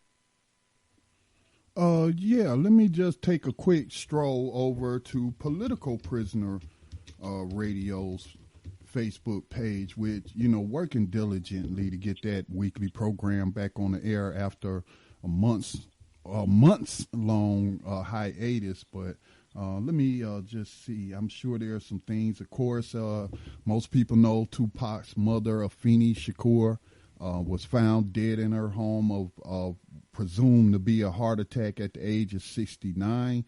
She was born Alice Faye Williams, born in Lumberton, North Carolina on January the 10th, 1947, and was known as a political activist and former member of the Black Panther Party. So I know the Black Panther Party Alumni Association had sent out some information recognizing her, and, you know, she later started the foundation after her son Tupac was killed, you know, for arts and whatnot, and, you know, providing scholarships and whatnot to the youth. Solitary confinement is a no-touch torture, and it must be abolished. That was written by political prisoner Chelsea E. Manning, formerly known as, what was he formerly known as? I forget. So it's not important. Anyway, he penned an article that was published in The Guardian. It says in June 2015, U.S. Supreme Court Justice Anthony Kennedy called the prison system overlooked and misunderstood, stating that he welcomes a case that would allow the court to review whether or not solitary confinement is cruel and unusual under the U.S. Constitution. The evidence is overwhelming that it should be deemed as such. Solitary confinement in the U.S. is arbitrary, abused, and unnecessary in many situations. It is cruel, degrading, and inhumane, and is effectively a no-touch torture. We should end the practice quickly and completely, says Manning. The campaign to free Leonard Peltier, American Indian, part of the American Indian movement, which promotes Native American rights. In 1975, during a confrontation involving AIM members, 2 FBI agents were shot dead. Peltier was convicted of their murders, but has always denied killing the agents. Amnesty International is concerned about the fairness of proceedings leading to his trial and conviction. Given that all legal remedies have been exhausted and that Peltier has spent 40 years in prison and is in poor health, please write to President Obama to grant clemency on humanitarian grounds and in the interest of justice. You can read more again. Last one before we take our final break. From the Jericho Movement, New York, On the move during the month of May 2016, our sisters Janet, Janine, and Debbie Africa are scheduled to go before the Pennsylvania Parole Board, although an exact date has not been set yet for May, and the possibility of the Parole Board delaying the hearing due to public pressure exists, as in the 3-month delay of Eddie Africa a couple of months ago. We will continue to up the ante in our fight to bring our sisters home. Originally, Monday, May the 2nd was supposed to be a day of action in which we email and call a parole board, but instead of Move 9 Mondays, May 2nd through May 6th, 2016, will now be Move 9 Solidarity Week. We are asking people to call or email the Pennsylvania Parole Board this coming week and make the demand for parole for the Move 9 sisters, Janet Africa, also known as Janet Holloway, Debbie Africa, also known as Debbie Sims, Janine Africa, also known as Janine Phillips. And again, if you go to Political Prisoner Radio's Facebook page, you will see the rest of the information. It has the emails, the telephone numbers, and even a script. And this action has been endorsed by the Nation of Islam, National Jericho Movement, Burning Books Bookstore, Philly Coalition for Real Justice, Samudan Palestinian Prisoner Solidarity Network, NYC Friends of Move, Phoenix Friends of Move, Campaign to Bring Mumia Home, and many, many, many other, too many of them for me to name. So, yeah, that's all I got, Max. I guess we could take our final break, and yeah, we can take our final break. When we come back, I want to give some side eyes and a hat tip to a couple of people, and then we'll get into our final segments for the evening. You're listening to New Abolitionist Radio right here on the BlackTalkRadioNetwork.com with Scotty Reed and Max Parthas. We'll be right back after these messages.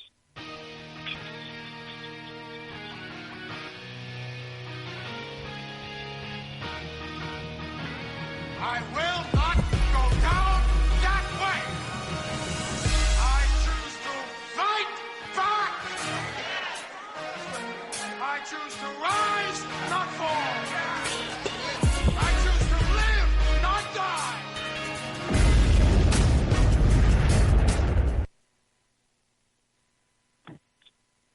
Peace. Welcome back to New Abolitionist Radio. That was pretty quick there, Scotty. I will live. Actually, the break's not over. It's just a pause there. Hip-hop is a powerful thing. But that power can be used for or against. I love hip-hop. I said I love hip-hop. So for the love of hip-hop, let me share something with you. Listen. I got a secret, everybody come to listen. They took the money out of schools and they got rich building prisons. Tricked the people in the crime with rap verses and rhyme. Made it cool to go to jail, then gave niggas time. Well, brainwash the people with a marketing plan. Big brother all around me like he's stalking me, man. With his slogans and his phrases, keep the masses in their places to accept for extermination like Logan through the mazes. It's in the book of ages, but we never read the pages till Hitler rises up to exterminate the races. Where were all the Christians when we started dropping bombs? Where was Luke, Matthew, Mark, and John? They say pray to Christ, but act nothing like him. As they lead the sheep to slaughter, we get crucified just like them. Scripture says the meek shall inherit the earth. But after global warming, tell me what that shit worth. Not the price of dirt, he got me from a shirt. The emperor has no clothes and Kanye dropped the skirt. So she can get it in the rear, we should have known that it was near. Osama's just a tool they use to promote their brand of fear. Extra, extra, read all about it. This the daily news for the streets post crowded. Some say I get in too deep when I speak about it. You reap with your soul, I doubt it. And these New York Times listening to the village voice. Dealers and gangbangers killing, a killer's choice. I build to stand the man I am true. Read about me in the Amsterdam News. In this white man's world. I got a secret, everybody come and listen. Are you searching for the best in online black radio? Then go to BlackTalkRadioNetwork.com, helping you filter through the noise. Real talk, black talk.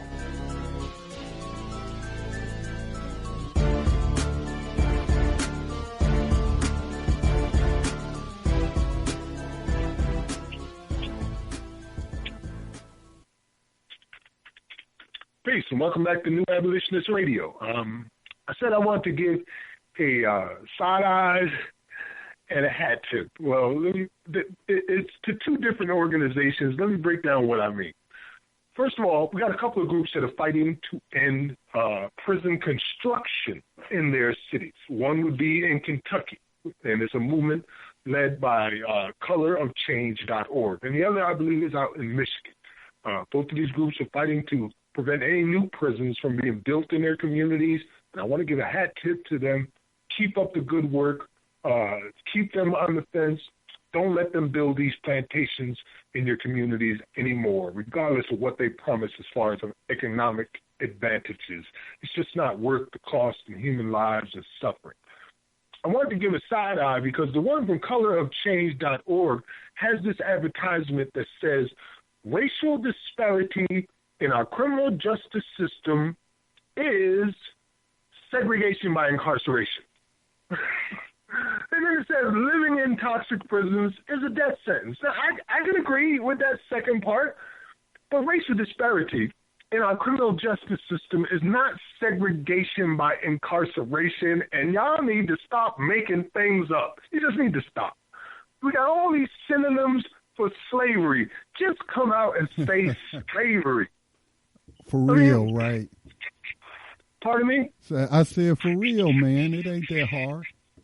Yeah, it ain't that hard. Why you got to make things up? Why you got to come up with all kinds of metaphors and synonyms, and it's kind of like, and it's compared to this. It's slavery. You're saying it in one sentence and not in the other. That's double think. Now, this campaign was created by Jordan Mazurek. So I'm just saying, Jordan, please consider your language and stop making things up. You, everybody, I know you got the best intentions in the world. And I also know that most of us are dealing with this cognitive dissonance. So I'm going to let some stuff slide. But I'm here to let you know that what you're saying is incorrect and it should be correct. You're doing it for the right reasons, have the right ideas in your head as well.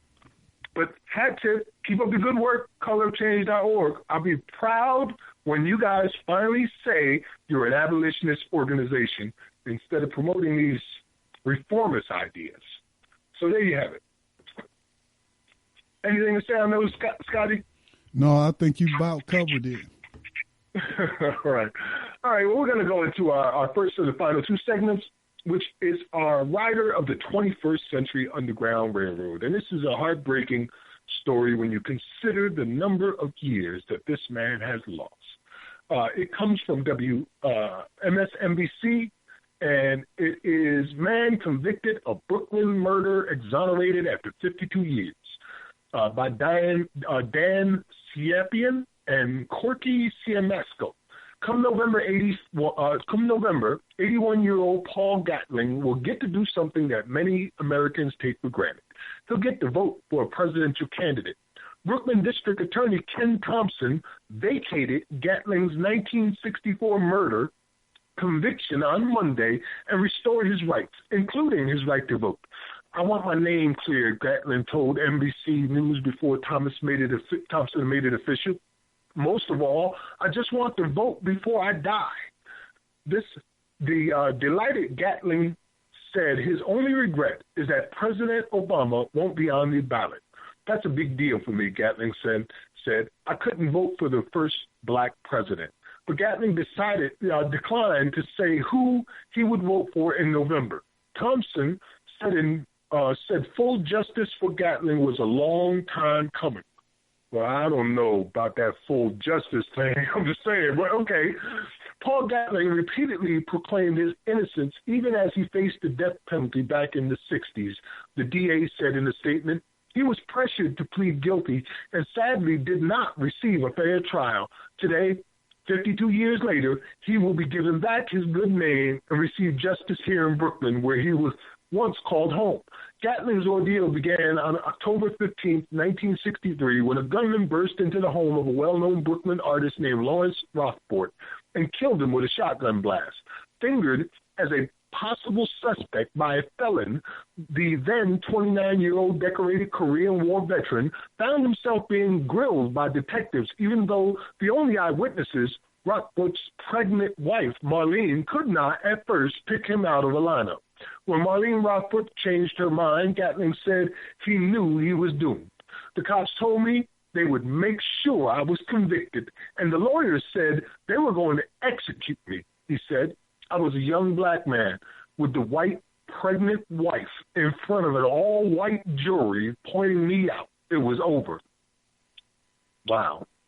So at the urging of his family and lawyer, Gatlin pleaded guilty to avoid the electric chair and was hit with 30 years to life sentence and sent to Attica.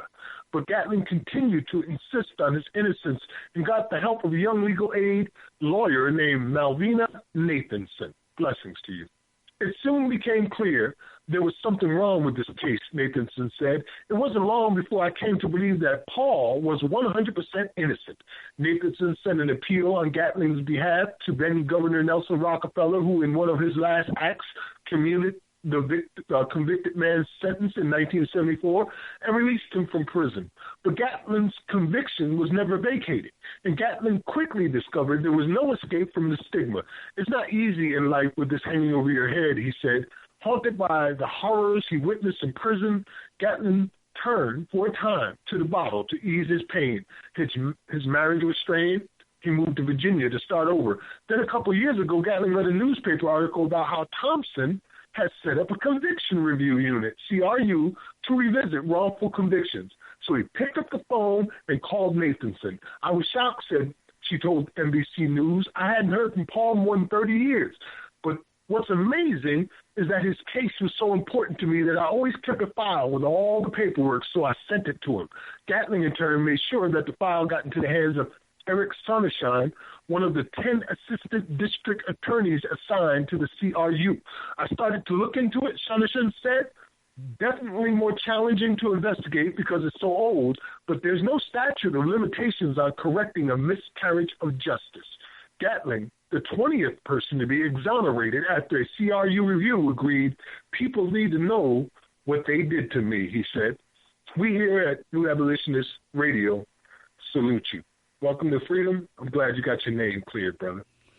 I would just like to say I did a radio program. I don't know how people took it on Black Talk Radio News, where I was talking about Ken Thompson and the Akai Gurley case, because a lot of people, were calling for, saying Ken Thompson was a coon and just comparing him to the prosecutors that allowed, like, let's say, where was that, Cleveland, that in the Tamir Rice case. Then you had the guy down there in Ferguson in St. Louis County. I can't remember his name right now. And comparing Ken Thompson to these guys because he agreed to a plea deal with the rookie Asian cop who killed Akai Gurley. And so why I said that the people who are not satisfied with that and don't think that's justice, they're absolutely right, and I stand in solidarity with them. But in looking at it through a more complex view of the battlefield, there aren't many Ken Thompsons around. And I reported that we have reported on New Abolitionist Radio over the years since Ken Thompson got elected to that district as the prosecutor, of him freeing slaves. I mean, he's starting to free slaves on a regular basis, man. You know what I'm saying? And so I was saying, yes, Akai Gurley life matters. But sometimes we have to look at the situation that people are in, especially someone like Ken Thompson, who is not doing the police any favors by making them look bad, exposing how they've been setting people up for the plantation. So I just wanted to throw that out there. And so here we have, just this week, Ken Thompson setting another enslaved African free. Exactly. That's 20 people that have come free out of that office through Ken Thompson. I ain't going to say that I agree with what he did regarding Akai Gurley. I'm not going to say that at all, because I don't. But I understand the pressures he's under and the things he has to do to make 20 people get freedom. It ain't easy, because there ain't a whole lot of Ken Thompsons running around here willing to even try it. I mean, look what's going on. As an example of what they're doing here is because of Louis Scarcella's damage, mainly, and all the many people that he unjustly incarcerated while he's walking free now. So they're working on trying to get these people freedom here in Brooklyn. But out in Chicago, the same thing happened what's the other cop's name? Scotty Reed out in Chicago that put all of those, tortured all those young black men out there. Captain John Burge. John Burge, I believe it is. But out there's nobody working on Burge's cases that I know of. Do you know of anybody working on Burge's cases? Yes. Mark Clements, who is with No More Death Penalty. He's the executive director of No More Death Penalty after he got set free. A grassroots organization, right? Yeah, and he's a victim of John Burge, and he's there in Chicago. And so I follow him on Facebook, and he's been on the network from time to time. We have to look to get him back. But I have heard him talk about, cases coming up. Ken Thompson happening there. No, not on that level. But no, you asked me if anybody was working on it. So I just wanted to acknowledge Mark Clements, who's an abolitionist. No, he's not a prosecutor. No. Right. I believe I talked to him here on New Abolitionist Radio with you before as well. He's an awesome person. Yeah. But that's a grassroots movement. I'm just saying, and when it comes to the DA's office, there is no CRU happening over there in Chicago with John Burns that I know of. And there's a lot of innocent people whose lives have been destroyed that should have their names cleared and be freed. No, there's no stops on the Underground Railroad in Chicago. Amen. That covers that segment. Scotty, the next segment is our abolitionist in profile. I believe you said you was going to record something earlier. Yes, I got it. Owen Brown. All right. This week we are going to be remembering Owen Brown, who is the son of famed abolitionist John Brown. And he is our abolitionist in profile today.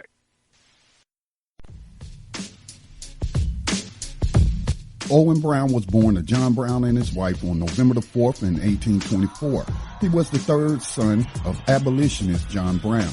Owen fought with his father in the battle known as Bloody Kansas and participated in John Brown's raid on Harper's Ferry, Virginia in 1859.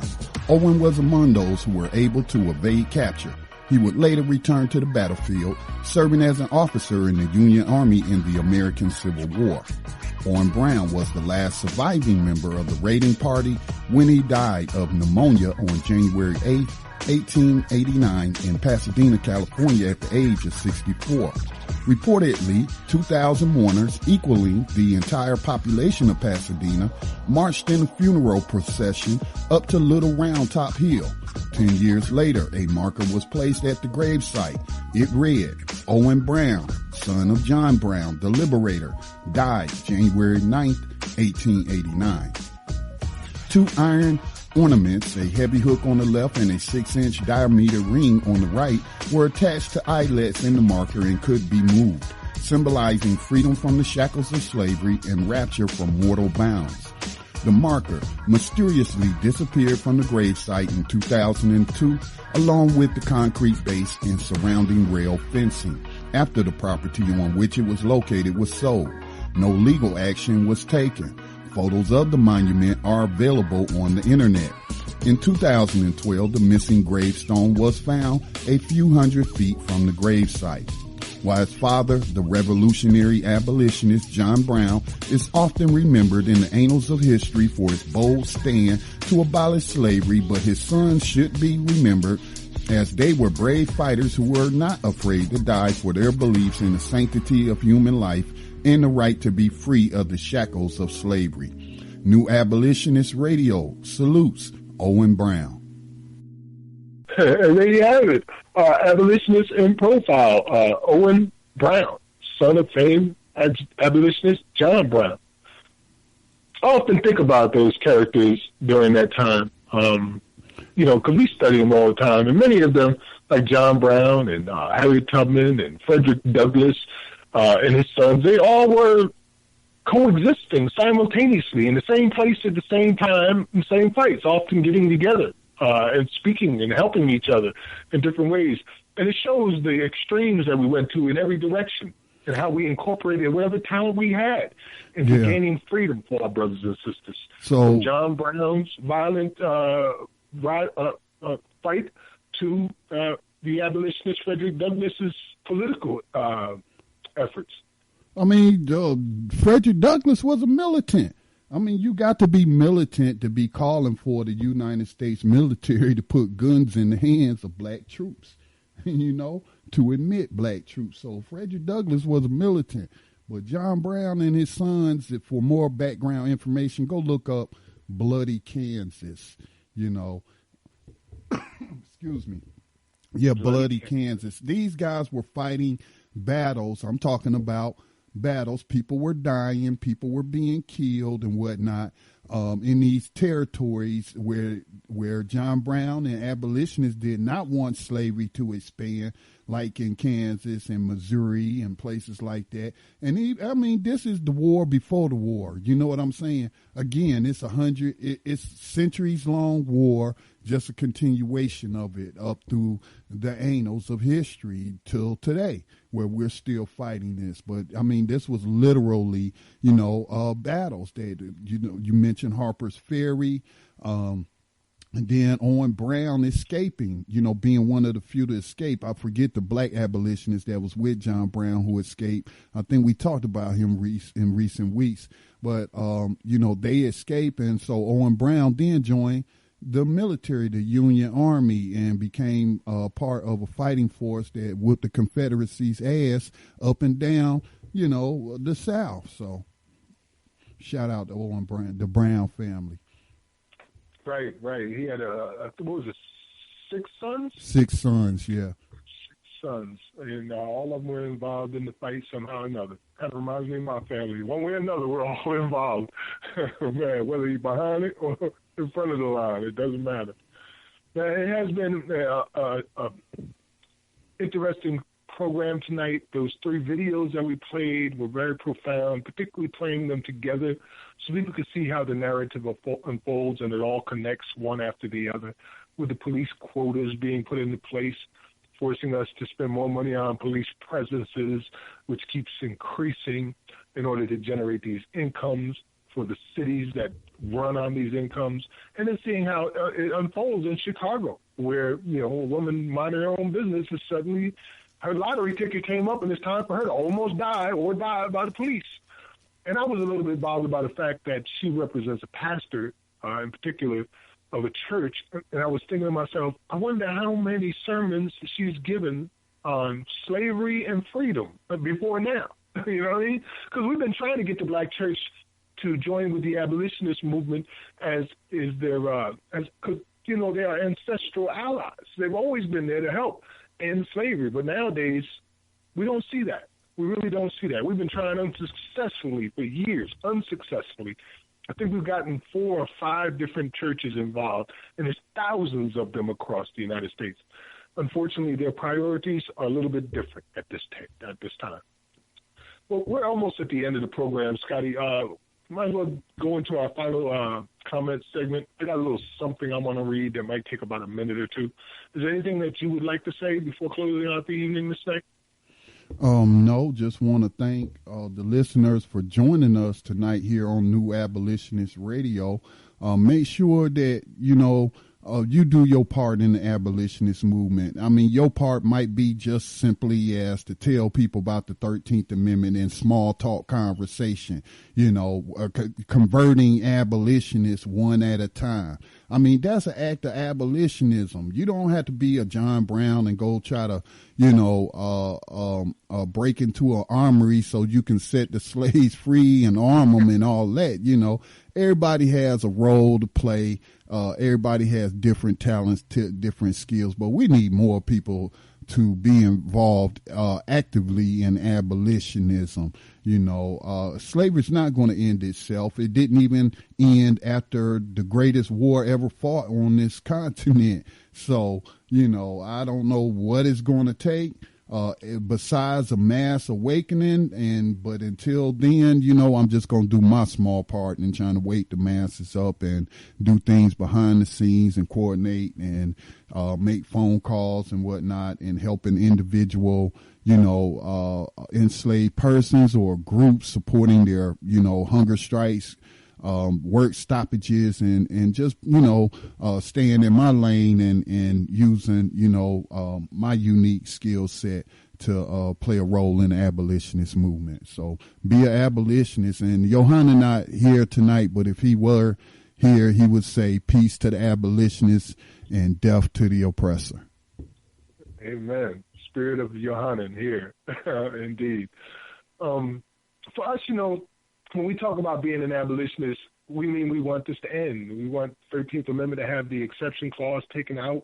If you have a problem that you're so concerned about custodial care, that the government needs to take control of somebody's body if they're a prisoner, well, write out a prisoner's Bill of Rights, but we don't want slavery in our Constitution at all. It should say it's end, period, end of conversation. That's what it should say.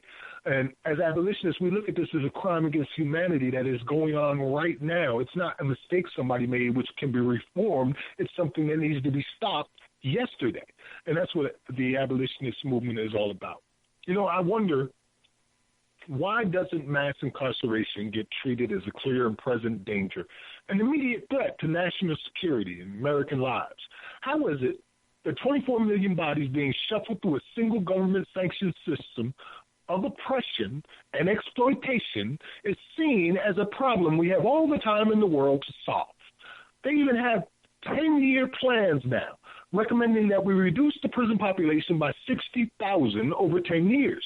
Well, let me tell you, in 10 years, 130 million people will have went through our jails at 13 million a year.